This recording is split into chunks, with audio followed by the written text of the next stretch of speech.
BJP মানেই উন্নয়ন, সবকা সাথ সবকা বিকাশ সবকা প্রয়াস। জনজাতিদের উন্নয়নও একমাত্র করতে পারে বিজেপি।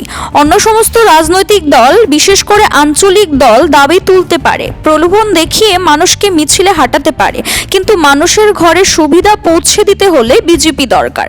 শনিবার মোহনপুর মণ্ডলের ৬ নং বুথের দেবাপুরা এলাকায় এক সভা অনুষ্ঠিত হয়। এই সভায় বক্তব্য রাখতে গিয়ে এই কথাগুলো বলেন মন্ত্রী রতনলাল নাথ।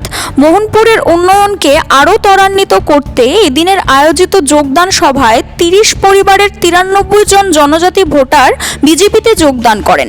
বিশ্বের সর্ববৃহৎ রাজনৈতিক দলে তাদের স্বাগত জানান এলাকার বিধায়ক, রাজ্যের বিদ্যুৎ দপ্তর, কৃষি ও কৃষক কল্যাণ দপ্তরের মন্ত্রী Ratanlal Nath. CRI TV, channel for news and entertainment.